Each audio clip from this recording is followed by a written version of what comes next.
Hello, both of you. Great to meet you. Yes, nice to meet you too. Well, congratulations on the show. It is such a delicious premise, this, isn't it? Yes, I like the delicious. Yes, I like it. Yes. Imani, in the first episode, Calliope has this great speech where she talks about how strengths in girls are often sort of seen as weaknesses, and girls sort of need to be protected. And obviously she's got the two older brothers, and so it's quite sort of, masculine family, and she's sort of struggling to find her place in it in a way as the first kill approaches. But what did you particularly relish about subverting some of that by embodying this sort of very badass kind of action hero really in your character? Oh, I think I just always wanted to play Calliope strong. I always wanted to show her training. I wanted to show that although she is the only girl of her siblings, that she takes so much from them and embodies it. And I think it's even cooler that as the younger sibling and as the daughter in the family, she takes so much from her father, from her mother's strength, because her mother is a lioness, so I think they're constantly training and sharpening their sword, no pun intended. So I think I just wanted to embody Calliope's how calculated she is and how strategic she is, and the training that she embodies on every day to prove herself to her family. Yes, absolutely. And a lot of people I can see have already responded to the trailers. That's so excited to be seeing themselves in this. And partly in portraying the character, are you maybe sort of creating a bit of screen representation you didn't see yourself?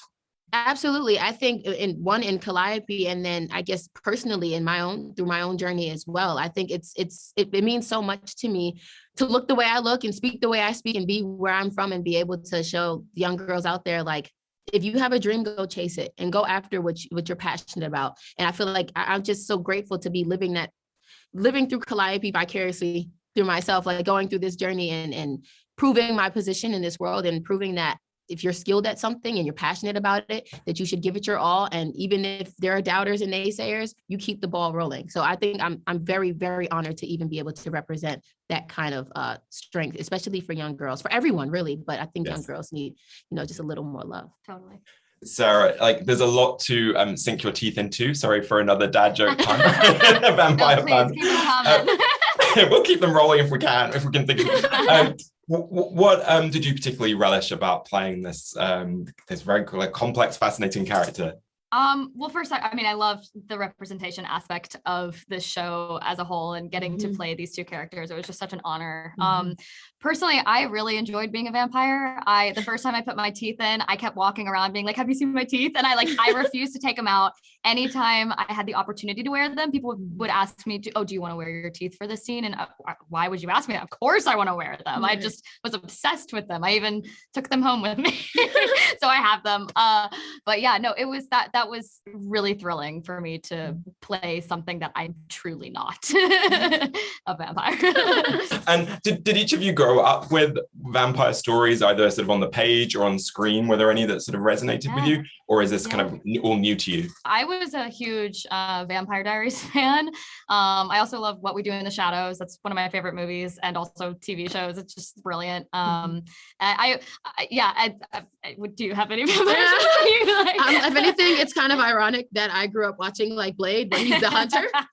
So I definitely grew up seeing a lot more of the hunter, but I did grow up on some Sabrina the Teenage Witch in terms of the supernatural kind of realm. But I definitely was big Wesley Snipes, Blade, Black Trench, Trinity, ready for war. So I think it's very ironic that I ended up embodying this character. It was meant to be. And there's a really compelling screen relationship between the two of you. What did you enjoy about creating that together? Honestly, we knew from the beginning it was totally meant to be. And what was so great about working with Imani, we were, from the beginning, we just wanted each other to feel safe and protected. And we were really, really there for one another throughout it. And especially in the more intimate scenes too, just what makes, making sure the other one is comfortable. And it was just really, really special. Yeah. So this was a new journey for the both of us. So we just wanted us to equally feel supported and seen and heard. And we could sit and run lines for hours if you need to, or if you don't want to talk about the lines, you want to talk about what's going on. We always left an open line of communication for each other. So I think that's what you guys are seeing. Yeah. And both of your characters obviously have a lot going on in their lives. But one thing that they're not really anxious about is their queerness, which we just sort of find out about them at the beginning, and it's kind of not a big deal. And I was talking to the Schwab, to Victoria about this. And, you know, some of the stories that we grew up with, it was always such a big deal. And the stories kind of, it was about that. This isn't about their queerness. But I just wondered what you made about that aspect, you know, in the writing and what that was like to portray. For sure. It was wonderful. I think it was refreshing. And I think it's important that we see stories like that, because the character, I think it's so interesting that they go on a journey that's far more challenging than a battle than their sexuality. I think the characters have so many layers to them, but I think it's important that to see that they were in a family where that was accepted and that was normalized, and it wasn't really up for discussion because it didn't need to be, you know, and it wasn't ever a thing of don't be with her because she's a girl. It's don't be with her because she's trained to murder you.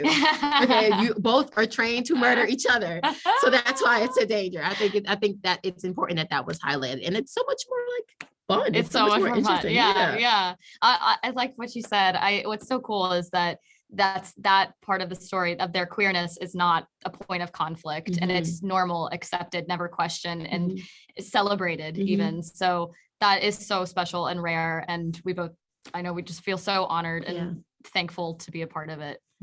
And I'm not sure if Victoria was able to be on set or if you had any kind of interaction with her. And if you did, I wondered what kind of insight you maybe got into playing your characters.